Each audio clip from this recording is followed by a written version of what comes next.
Hello folks, me again. Steve the Noise. This is my fifth review video. Welcome to Horror Noise, you should know by now. So before I start tonight's little review, thank you very much to my homeboy Aidan, who kindly donated me one of this absolute beautiful piece of equipment. So this is probably going to be the last time that I record a review video on my phone. Thank you to Aidan for this, you absolute legend. This is going to make my videos look a lot more professional. I'm currently downloading some software for it as well, so this should be the last time it's looking all crappy and a bit low budget. So it should be getting a nice little facelift. Horror Noise, the next review. So yeah, here we go. Anyway, just a quick one tonight. So we have a 2020 horror film called His House. Now, it's a Netflix special and it got a lot of hype. And anyone who knows their horrors well enough knows that whenever Netflix come out of a horror and it gets some stupid hype, you're like... And then, to my horror, when I stuck it on, I thought, let's see what this is all about. What pops up as the producer or one of the creators? BBC. Fucking hell. So a Netflix hype movie special about asylum seekers, a horror film involving asylum seekers coming to England, and it's produced by the BBC. What could possibly go wrong?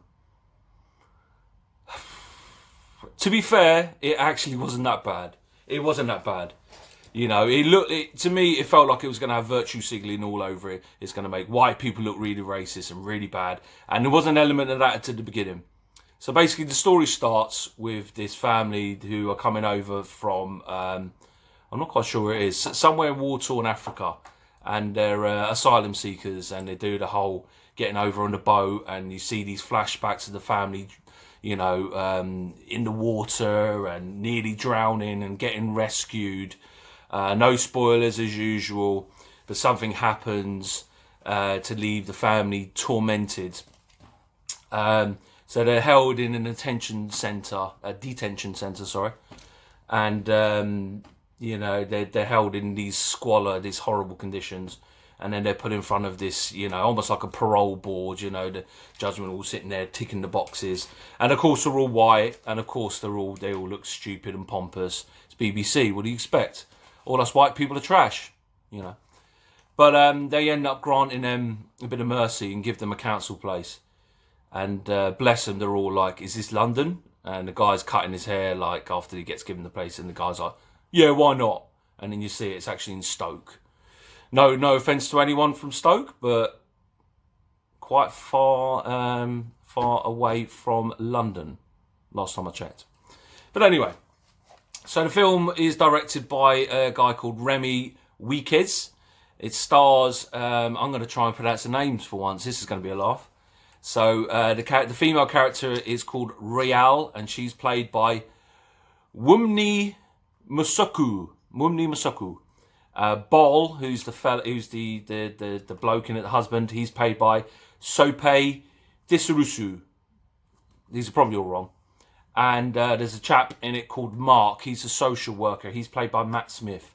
He was absolutely fantastic. And to be fair, so was Bol. I thought the two main male leads in it were absolutely fantastic. The female character, female actress was really good as well. But the two male actors, I thought carried the whole film. So, given that it's Netflix, given that it's BBC, there was also Rotten Tomatoes gave it 100%. Now, Rotten Tomatoes never give 100% to anything unless it's some kind of virtue signaling garbage, pandering garbage. Obviously, with it being asylum seekers, you know, the alarm bells were there. But I must admit, they actually pulled it off. It was quite a good ghost story, I thought. I'm massively into my foreign horrors. I watch anything. I watch the French. I've obviously done a review of Martyrs. I've done German horror films, Goodnight Mummy, which I thought was absolutely fantastic. I watched that Austrian one, Funny Games, the original. South Korean horrors are absolutely fantastic. I Saw the Devil, which I'm going to do a review for soon. Tale of Two Sisters, Host, Last Train to Busan, which again I'll do another review. The list goes on. I have absolutely no problem with foreign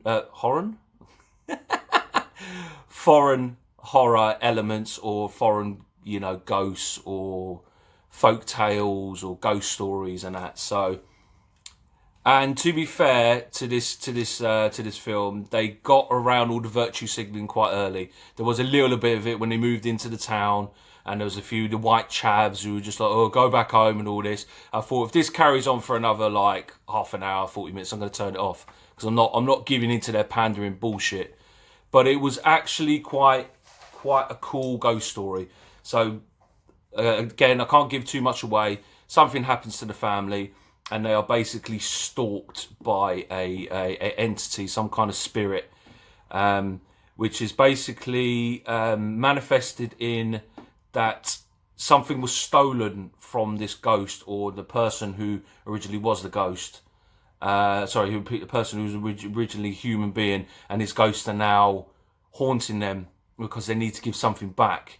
They stole something from this guy, so his ghost or his soul is stalking them in this flat.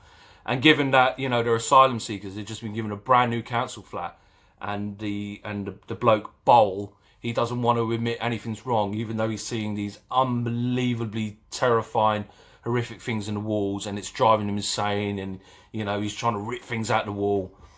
And like I said, it could have been so cheesy. It could have been so like, I was quite invested, and I was quite surprised as to how much I enjoyed it by the end. It was nowhere near as bad as Rotten Tomatoes give it. 100%, really?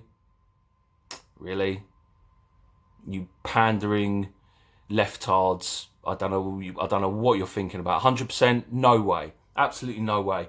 But it's a very good horror film. It's a cool little ghost story. It has a good few jumps in it.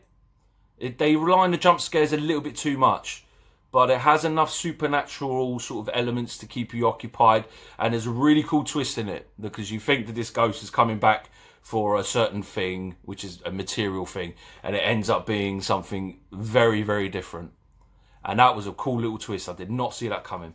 But anyway, no more spoilers. I'm going to have to go now, because England and Ireland are kicking off now in a minute.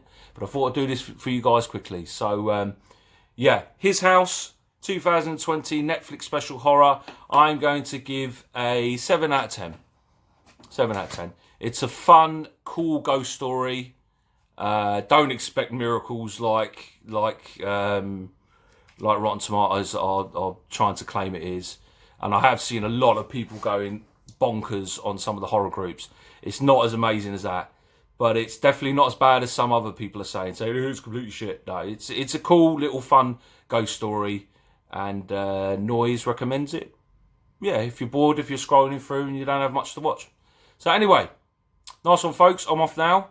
So this is my 5th video. I'm going to do another one very, very shortly. Probably going to do a South Korean one next. So hit like, hit subscribe, leave a comment, and thank you so much for all your help. And once again, thank you, Aidan, for the camera. You absolute legend. And Noise wishes you a good evening. This is Horror Noise. Take care, folks. See you later.